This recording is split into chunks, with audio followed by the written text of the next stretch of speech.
Mi abuelo, Alberto, nació el 14 de julio de 1946 en el Líbano, Tolima. Su padre era un médico liberal que había tenido que emigrar temporalmente a Bogotá para estudiar en la Universidad Nacional. Su padre, o mi tatarabuelo, había vendido su finca para cubrir los costos de la educación de mi bisabuelo para que éste pudiera acabar sus estudios. Este sacrificio fue necesario ya que en el campo las oportunidades para estudiar eran casi inexistentes y la única oportunidad de recibir una educación pública gratuita de calidad era en Bogotá, que tenía un alto costo de vida.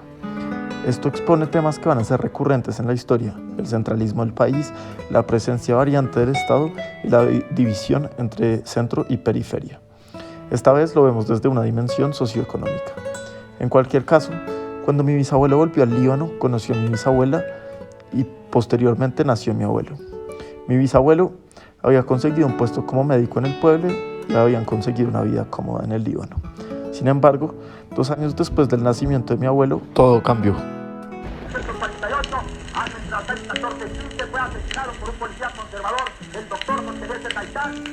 Como se escucha en el audio, el 9 de abril de 1948 fue asesinado el líder liberal Luis Carlos Galán. Este hecho y el Bogotazo desataron la época de la violencia bipartidista en Colombia. Durante los años 50, mi abuelo cuenta que mi bisabuelo tenía que atender a bandoleros liberales y que la violencia en el pueblo no cesaba. Dicho esto, la familia seguía relativamente cómoda en el pueblo, ya que eran liberales como la gran mayoría y mi bisabuelo era un médico relativamente respetado. Asimismo, mi bisabuela había logrado estudiar odontología en la Nacional, siendo de las primeras mujeres en estudiarlo, y ahora también trabajaba en el pueblo como odontóloga. Todo esto cambió cuando llegó un alcalde godo del pueblo que unió fuerzas con la policía para perseguir a los liberales en el pueblo.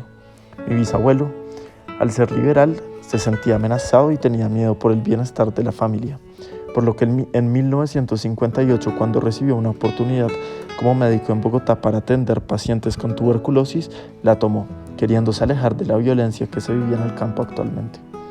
Esto es una demostración de cómo la dimensión de la migración está presente en Colombia debido a la exclusión económica de las zonas rurales y cómo la violencia ha afectado a estas zonas de forma diferenciada y más intensa. Ya en Bogotá, todo mejoró en la vida de mi abuelo. Aunque fue difícil adaptarse a la nueva cultura al comienzo para toda la familia, especialmente para mi bisabuela, esta logró montar su puesto de odontología y se fue adaptando. Mi abuelo empezó a estudiar en un colegio mejor y a través del baloncesto logró adaptarse al clima social y conseguir nuevos amigos. Mi bisabuelo también se sentía feliz con las mejores condiciones laborales. Asimismo, durante esta época surgió el Frente Nacional, que si bien supuso el surgimiento de insurgencias al ser un mecanismo de exclusión política, en las zonas urbanas supuso un respiro de paz por un tiempo. Mi abuelo describe los años 60 y 70 como relativamente pacíficos desde su propia perspectiva, aunque reconoce que no fue así para todos. Durante este tiempo, mi abuelo se graduó del colegio, empezó a estudiar medicina en la Universidad del Rosario y conoció a mi abuela, que había migrado de Medellín. Se casó con mi abuela en 1972 y se graduó como médico en 1974.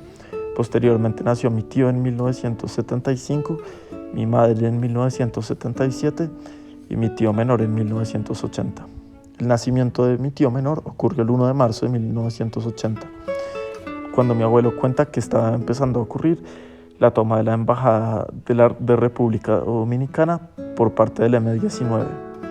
Desde este momento se puede ver que la violencia empezó a dejar de ser algo que solo ocurría en la periferia y las consecuencias de la exclusión económica y política de muchos sectores sociales estaban empezando a mostrarse en la ciudad.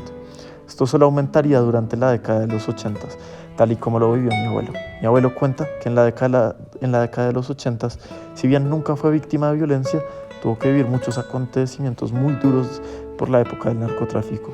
Amigos suyos del colegio fueron secuestrados, a un médico colega lo mató la guerrilla y una de las bombas de Pablo Escobar rompió las ventanas del apartamento donde vivía en el Recodo del Country.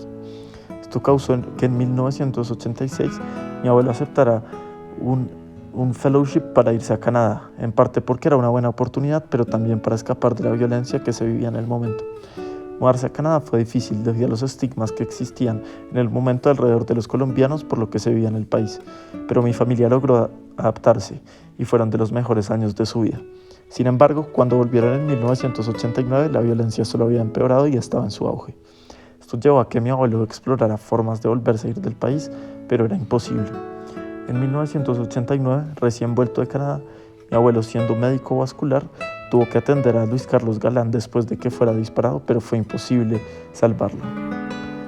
A pesar de lo dura que fue esta época, mi abuelo dice que todo mejoró de ahí en adelante y que a fin de cuentas no se arrepiente de haberse quedado en Colombia.